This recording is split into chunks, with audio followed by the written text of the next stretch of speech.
From KUNC and the NPR network, this is In The NoCo. I'm Erin O'Toole.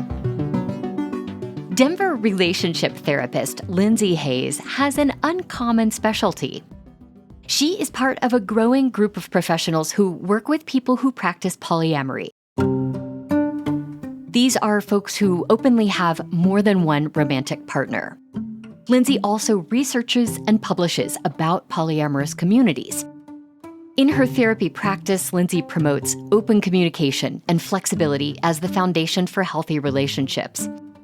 She says those fundamentals also apply to monogamous couples and can strengthen any relationship. When we talked, Lindsay told us she first became interested in learning about non-monogamy because of an unexpected turn in her own life. My husband and I met quite young and didn't open up for a good long while. And when we did, it was about 2011, and there were almost no resources for folks navigating this different kind of relationship. And we realized that all of our examples of dating and relationships were about monogamy. So It was really challenging. Nowhere to go if you had questions. Right. A study published in 2021 in Frontiers of Psychology stated that 1 in 9 adults have ever been polyamorous, and 1 in 6 people desire to engage in polyamory. That's about 15% of the population. How have you seen people talking differently in recent years about consensual polyamory, which is also called consensual non-monogamy? So consensual non-monogamy is kind of an umbrella term that encompasses anywhere from swingers who maybe have the emphasis is less on relationships to those who are practicing polyamory, where the emphasis really is on multiple simultaneous romantic relationships. Mm-hmm. And I'd say the biggest difference that I have seen is there is less of a need to explain what polyamory is. People have actually heard about it now. Well, let's get to some of your tips for healthy relationships. One of those tips is to listen to your emotions. Even when jealousy is creeping up, you say that is useful information. How do you want people to better listen to their emotions in a relationship? Yeah, we talk a lot about jealousy in polyamory, but jealousy exists in monogamy too. If you're jealous that your partner takes Saturdays to play poker or do brunch with the girls, what about that is bothering you? You know, it may be uncomfortable to think about and sit with, but your feelings contain really valuable information. Maybe it's bothering you because you feel sad that the two of you haven't had quality time in ages. So it's really about listening to those emotions. So you really kind of want to explore what's behind them, not just, I feel this way. Right. Oftentimes, we kind of run away from those harder emotions, but there's really valuable information in there and listening to those emotions. Well, another tip is to remember the importance of your social support network. Why is it so important to keep up with friends and family after you've found your romantic partner or your life partner?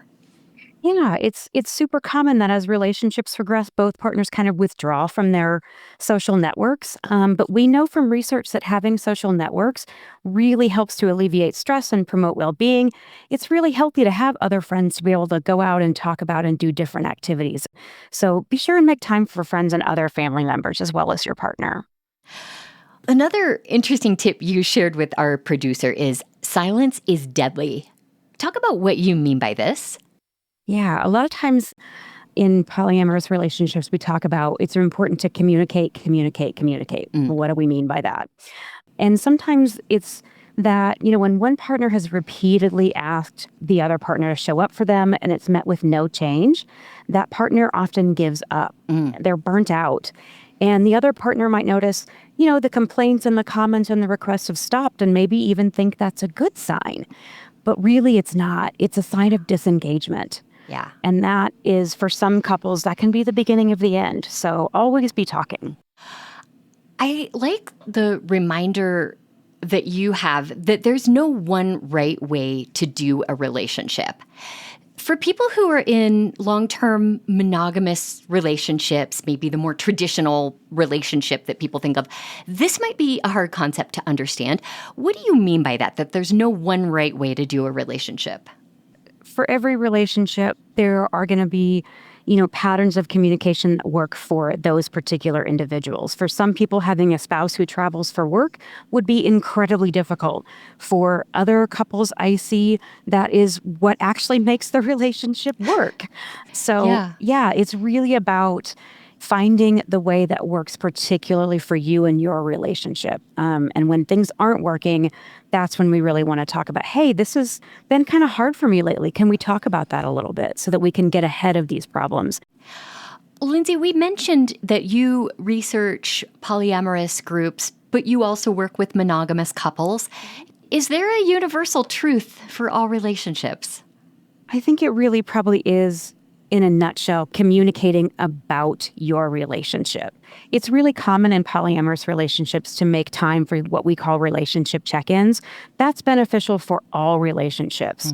There are templates online if you Google relationship check-in, but it's really about giving the couple space to talk about things that might get swept under the rug otherwise and cause issues later. And if you sweep enough stuff under that rug, it becomes a trip hazard. And that is true for friendships, romantic relationships, monogamous, non-monogamous. When we don't talk about those little things that bother us, sometimes they get bigger and they explode on us at unexpected times. What's an example of a challenge that you have helped a polyamorous relationship through, and something that highlights the importance of good communication? Some of it is about really kind of communicating with yourself. So, for instance, with one couple I was working with, we came up with the saying that it's not about the dishes, because the dishes sort of kept being this recurring issue. Like dishes not being done? Yeah. That they get piled on the countertop, or where they end up piled, or how they get put away. But ultimately, it's not really about the dishes. It's about one partner feeling like their work isn't valued, or like their other partner isn't contributing enough, or, any number of issues. But it's not really about the dishes. Some people listening might be curious about opening their own relationship to other partners. Lindsay, what is your advice to people who are thinking about this? Listen to podcasts, read books about non-monogamous relationships. And if you think you're talking too much, you might be talking enough. In my experience, it's a whole new level of communication that is required if you're going to consider opening up. And it's getting comfortable with being uncomfortable. It's hard to say to our partner, I feel really vulnerable. I'm sad when you don't spend a lot of time with me. That's a really vulnerable thing to communicate.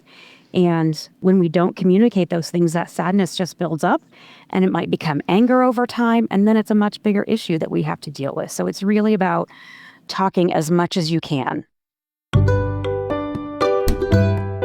Lindsay Hayes is a relationship therapist in Denver who specializes in polyamory and non-monogamous couples. We'll have more information in our show notes. We have more advice episodes like this one, like how to nurture the friendships in your life, or how to keep your vegetable garden thriving on Colorado's sunny and dry Front Range. Find those episodes on our website, KUNC.org, or in any podcast feed. That's it today for In The NoCo. I'm Erin O'Toole. Thanks so much for listening.